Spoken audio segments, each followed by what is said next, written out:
Hello and welcome back to the Casual Fanatic. Today I want to do a different kind of style of video. Again, testing styles out. So of course we have the series, the three key men running, snapshot running.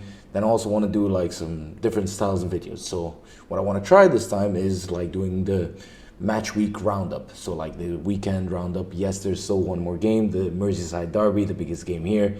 I'll do a slight little touch on what I think about the game. I think it's huge for both teams. Right now, they couldn't be in they couldn't be in more different forms, more different spirit around the team. Right now, Liverpool just feels a little bit devoid of like the spirit. They kind of just want the season to end. Let's get to the summer. Even now, there's news. I don't like it when I hear like news about, oh, the Klopp is going to get back in the summer. Klopp is going to get this budget. Yeah, but you still have this season. You still have months left. What are you just saying, that the season's done? Let's wrap it up. Let's just give up on the season. No, like Liverpool is still within realistic contention. If they get this together, they have the talent, they have the squad to be able to still push even for a top four. Yes, it seems less and less likely, but Newcastle's results have been dropping off.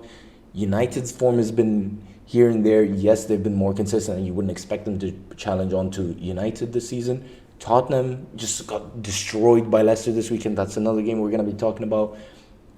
And I just think that Liverpool can't just give up on the season yet. Klopp knows what he wants. I think it's just getting the pieces to align. Van Dijk coming back in, finding some form with Nunes and Salah. The second, I think, and Nunes, Gakpo catches form, you have Luis Diaz, Jota still to come back and play a role this season. That's essential. I think this is not ready for Liverpool to just give up on the season. And this could be the kind of game that's a turning point.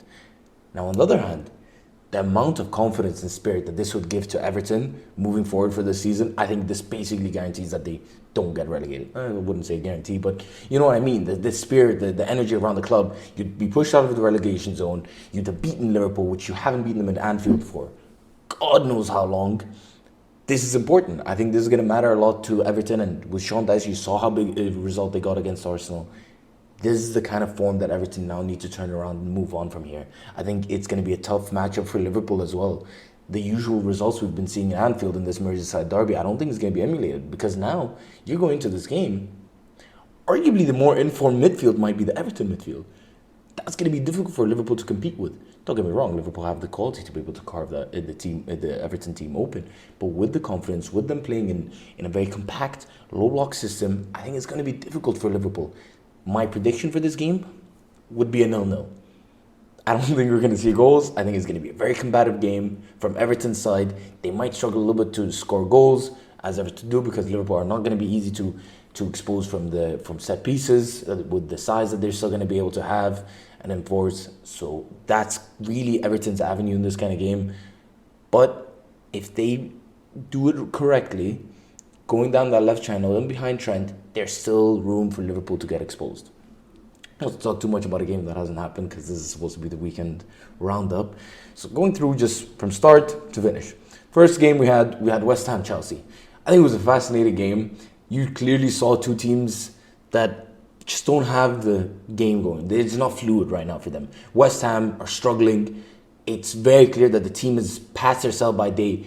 This team is not whatever West Ham are going to be able to move anyway near where they were the last few seasons. I think David Moyes is looking like he's running out of ideas what to do here. Now you're also looking at a pivotal turning point almost for the club is this Declan Rice move. Last season you're like, okay, they can lose Declan. They're starting to bring in some pieces, some other guys that might be able to help them.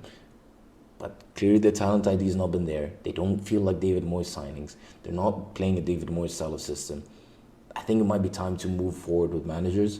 With there being managerial options out there, I think this might be the time. Attract someone in with the right money. You've seen even a Wolves, a Aston Villa being able to attract the Unai Emery, Lopetegui, this kind of caliber of manager. Why can't West Ham do the same? Being in London, even more attractive. The fact that the club has a little bit more history, heritage there, in the sense of the way they have a huge stadium. There's the budget behind them. Clearly, they're willing to spend money. And that's where I'm excited to do my three key men video soon, where I'll be talking about the most important, which everyone knows, the most promising, and then which is going to be difficult to find, and then of course recommended signing. If not, realistically, they need multiple signings. But that game was a clear illustration that Chelsea have players. There are real quality signings there in that team. It's just about finding the right system, and Klopp and Potter keeps messing around with it. keeps switching. He's switching in a 4-back, going 3-back. He's switching in midfield, this midfield structure of a 2 in midfield, a 3, going with 2 false 9s, playing with wingers, not playing with wingers. He's really not, as well as the same 11. He's not running with the same 11. Yes, there's been injuries and suspensions that's meant that he's had to chop and change. I can't understand for the life of me why Havertz is still starting week in, week out.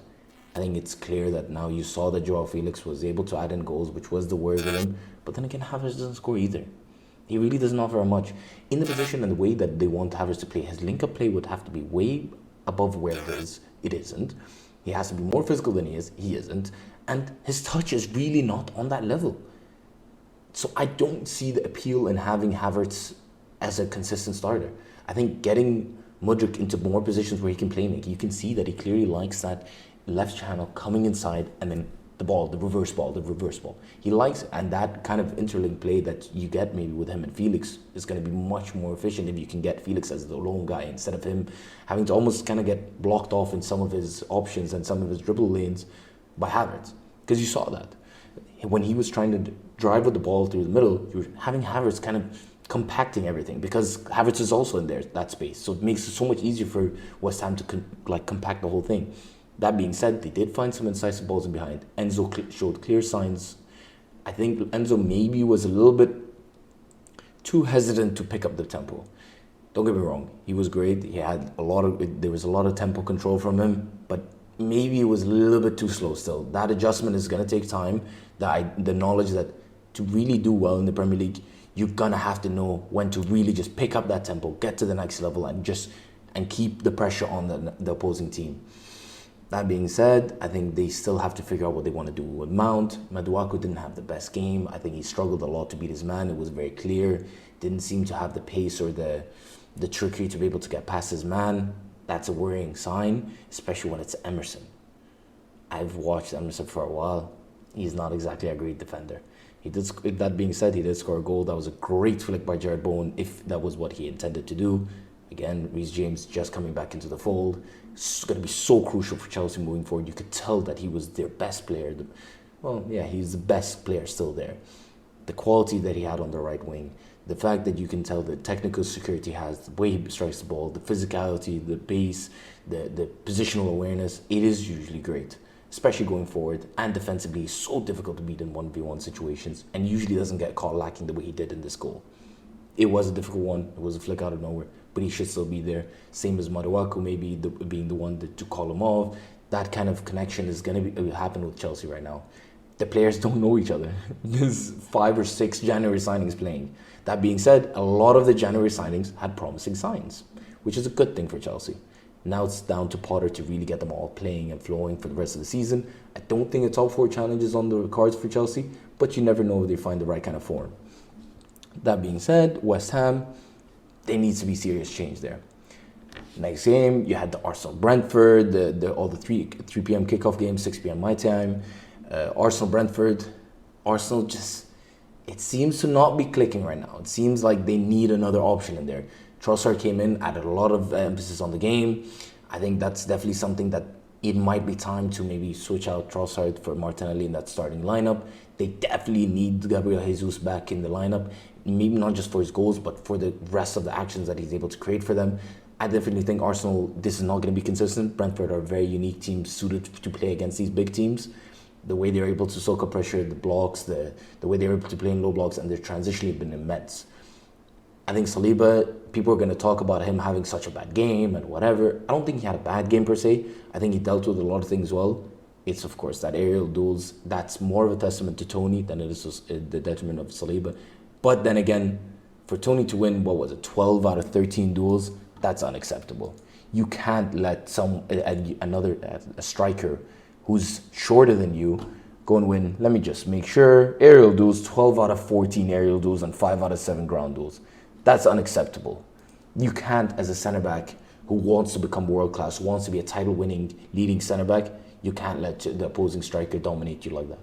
And if it wasn't for a questionable foul on Mbeumo, a couple other decisions here and there, realistically a knock-on here and there, better form from Mbeumo yesterday, more direct with his dribbling, more technically secure game from Mbeumo, you would have seen Arsenal probably lose this game. And that can't happen when you're being chased by Man City. You saw them today. I just finished watching the game. They destroyed Aston Villa. Yes, there was some complacency in the second half, but the job was done first half. You knew it. By the substitutions and everything, you knew that the job was done first half. The focus is on the big game in midweek.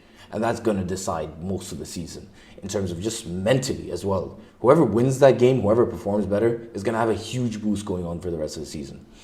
The rest of the results, really, you had Palace-Brighton. Palace needed some result, and it's good that they didn't lose here. Brighton really had a chance, though, to pick up that momentum and really challenge for that top 4, top 5 is definitely looking comfortable for them. If they win their games in hand, they'll be above Tottenham. They're on 35 right now. Tottenham's on 39 with 2 games more. Even they're in contention with Newcastle at 38 if they win their game in hand. But I think this is a big missed opportunity for Brighton. I think they definitely had the better of Crystal Palace, and this is one of the games that they really have to capitalize on. And I'm surprised in general that we didn't see a start from Evan Ferguson. He came on, had an okay impact, didn't do anything this great, but I think he's someone they have to bleed in more. I don't think Undav's at the level to be able to compete here. I think Alexis McAllister had a out of character, really bad game where he wasn't able to contribute anything to the team. And I think it's something that they definitely have to consider maybe changing up the role again, because the way they employed him was a little bit further forward than they usually do. And I think that definitely hurt them because they didn't have as much control in the game as they usually would have. I think still, regardless, Brighton will do well this season. I think there's still a lot of good signs in that team. Crystal Palace do need to start picking up some form and do need to start finding some goals. And that's why my recommended signing in the January window was to go get a striker. Go get someone who could get you some goals. Because they have talent. There's something there defensively. Vieira has a system that he wants to play, and he wants to play football. And I think with having creators like Eze and Olise, you can really end up hurting teams. But I don't think they're exploiting and getting the most out of it with the current players that they're putting out up front. They won't be able to find enough goals. And I think that might have them keep dropping further down the table, which is what I predicted for the rest of the season. Fulham beat Nottingham. I saw that goal. That was insane, the goal from Willian. Loved it. Nottingham, to be expected. They're not going to keep up this form. Navas and also having 2 centre-back injuries at the same time, so unlucky, especially when you're down there in the fighting still. You're going to be fighting a relegation battle all season. I think having these kind of injuries is really going to hurt them, and that's going to determine a lot. It usually ends up determining a lot in relegation battles. Who gets healthier? Who stays healthier? It's a lot of luck that's associated with it, and who can find a string of results at the right time. Nottingham have generally been good over the last few weeks, and they've been picking up some form, some results here and there, and they have to keep that going. I think Nottingham is definitely a team to look out for. Will they be able to keep up a form over, especially if you start seeing Everton rise up, if you start to see maybe a West Ham start to turn it around, you might start to struggle to get results. And that's where you're going to be in that battle with Leeds and Bournemouth and Southampton, and you really don't want to be around there. Leicester Tottenham. Now, this was, of course, shock result of the weekend, I guess. Tottenham, I've been saying it, aren't great. It's crazy now to see that Bentancur is out for 6 to 7 months, I think it is. That's going to be a huge shock to the team. I don't think they're going to be able to push on for that top 4 now. I'm not saying it's out of the picture, but with them already playing a game more, they're still a couple points behind. And I think the form is just not looking like there's going to be an uptick there. It seems like this is how Tottenham's season is going to go. A good win here, then a drop off, then a good win and a drop off. There's just no consistency. It's clear that the manager is going to be gone, and you're going to move on in the summer. Maybe even Harry Kane moving on. You got to figure out what you're going to do with Son, who you're going to build around, what kind of signings you bring in. There's a couple of deadwood that's been in around the club for way too long, and players like Davies, and what do you want to do with Sessegnon, and what do you want to do with Sanchez and Lloris. There's too many question marks around Tottenham right now for me to think that they're going to be able to put a string of results together for them to challenge for that top 4. Despite the fact that Bournemouth and Newcastle drew again, and it's looking like goals are getting tough to find again. That was part of what they had a problem with early in the season. And now that they're not keeping these So you're just clean sheet, clean sheet, clean sheet, clean sheet. Now it might get tougher to pick up these consistent results they were picking up early in the season, but the 1-0s and the 2-0s, those might be tougher to find now. And I think Newcastle, definitely Eddie Howe has something to figure out in terms of finding the fluidity of chance creation. And if he is able to do that, I think Newcastle will be fine to push on and get that, solidify that fourth spot in the Premier League, which would be huge for them. But then again, not put too much pressure on them. Yes, it might be seen as a failure now because of the situation they got to, but it's still a good progression line for Newcastle from now, for what they've gotten to this season. I think they miss Bruno Guimaraes so much. He makes everything tick, everything ebb and flow. He is so essential for what Newcastle want to achieve in the Premier League. And I think they need him. Leicester Tottenham, this is Leicester, as I predicted. They're going to keep moving up the table. I think they have too many goals in there, too many talented players in Maddison and Harvey Barnes and Iheanacho. I just can't see a situation where, and the rest of the team as well, and Tielemans and all of those, I can't see a situation where they were going to stay down the bottom of the table where they've been. Leicester have had these seasons before where they start off badly or they end badly or whatever it may be, but generally over the course of the season there's too much quality for them to be that far down, and that's why I think they will end up surpassing Palace and Aston Villa, who are above them, maybe even Fulham if the form starts to drop off, because I am predicting a Fulham drop off in form. I don't think they maintain this. I think Fulham, as I think I predicted them to finish 10th or something, so I would still expect Fulham to keep dropping off, and Leicester might be able to challenge for a top half finish. And that would be incredible, considering after 8 games, I think they were 1 draw and 7 losses after 8 games. Incredible turnaround. Brendan Rodgers gets a lot of stick for how he conducts the team and how the team plays and how he's choked a couple of leads before. But in general, he's a manager that's able to produce results and extract value out of his players. Sometimes it just takes time, and you got to see, like with these kind of managers, sometimes you just got to give them time to find the right form, the right balance, and they're usually able to figure it out. Now going into a team in form and a player in form, the last team I'll talk about is United, my team. This was a terrible game. Don't get me wrong. This was not a game that, as a neutral, yeah, maybe the battle in the team, in the midfield and whatever, but realistically, this was a game that lacked a lot of quality.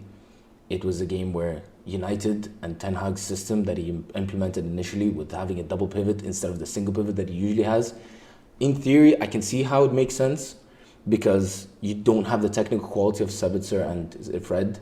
That just the technical quality is not there. So trying to implement it with having both of them in there, or well, what he was doing initially, which I think was really weird, having Malacia drop in next to Sabitzer and Fred a little bit further forward, then dropped in Fred and let Sabitzer roam a little bit, which kind of got Sabitzer lost, and kind of shifted back into Sabitzer and Fred next to each other, and you just didn't have that technical quality, and it played into Leeds' compact system of pressing.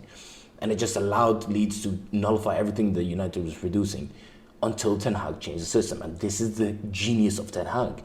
Ten Hag brought on Garnacho to add more pace behind, to really keep attacking Ayling and Caulkin behind.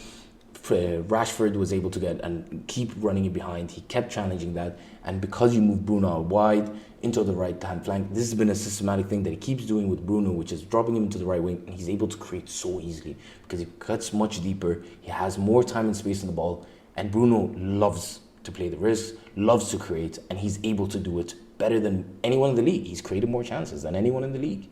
He's the biggest offensive threat in the league right now. And that's what he's able to do with someone in the form of Rashford. To have Bruno be able to get those spaces, to pick out those passes, that's what you want. And Bruno was able to do that. You saw it a couple times, even the late goal that was just ruled offside, but that was a clear example of Bruno and Rashford linking that up. And I think dropping Whitehorse was an experiment. I don't know if I would really repeat it. He doesn't have the technical quality, the confidence, the composure to be able to play in that middle of the park. I think it was an experiment. I wouldn't repeat it. Bringing in maybe a Martial to play that kind of role might be more effective. But then again, when is this guy fit? When is this guy fit? With Casemiro out one more game now until he comes back from the suspension, I think maybe you see Sabitzer pick up that kind of position, even a Fred kind of pick up in that kind of position. I would prefer Sabitzer maybe to try him out in that kind of role. Him, Fred, and Sabitzer in that kind of position. Even as Sancho, I want to see him try it out more centrally.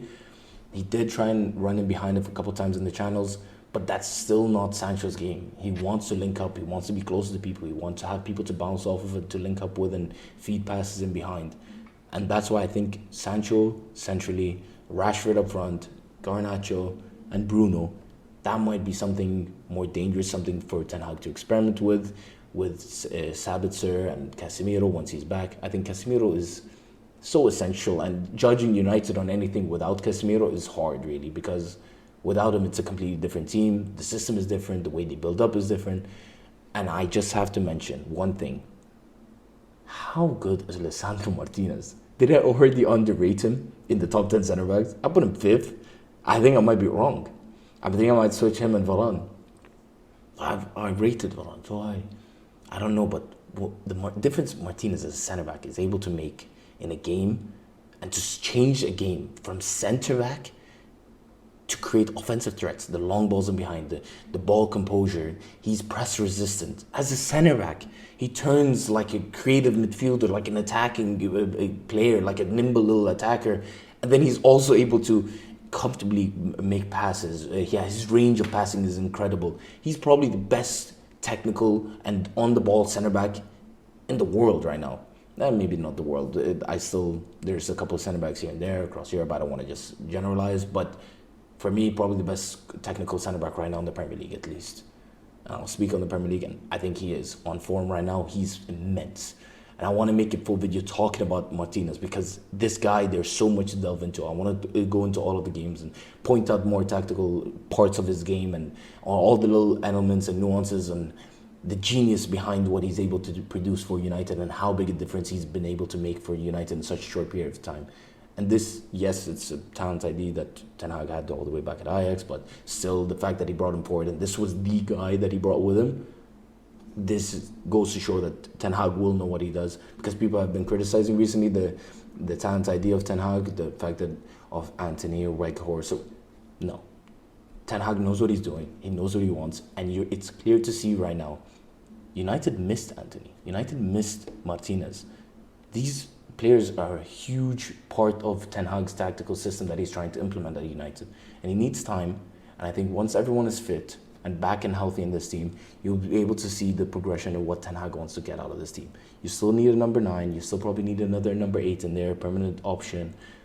And I think there's something here. There's a real project being built. And I think trophies will be coming along very soon for this United team.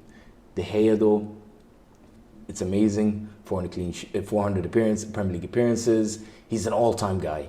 He's going to be a legend. He's top 3 goalkeepers for United, especially in the Premier League era. I love the man. He's saved us points season after season after season. But the distribution is just not there in the modern game, and the way Ten Hag wants to play, that's not going to be good enough. It almost cost us a couple of times today. Over the course of the season, it's going to cost you too many times. I think it's time to maybe start to look into investing in a keeper.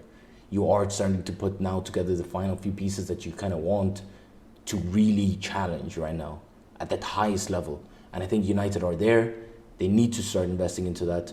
Overall, it was another good, positive weekend for United in the Premier League. Leeds are going to be in a relegation battle. I just know that that's what's going to happen. I think it's going to be difficult for them for the rest of the season. I think they end up leaking goals. They don't have enough goal scorers in that team. Gnonto's a real talent. Somerville's a talent. I like Adams in there, but I don't think they have enough, and I think they're going to be in a serious battle this season, and it might be too much for them. This is a weekend roundup. There's a new style of video. I tried it out. Let me know. Give me your feedback, comment, like. Let me know what you think. Should I go into a different style of video? Should I keep doing this kind of video? Just nice one long video, rounding up everything that happened over the weekend, talking about some of the narrative, the story points, some of the things during the game. Let me know what you think. And this has been The Casual Fanatic. See you guys in the next episode.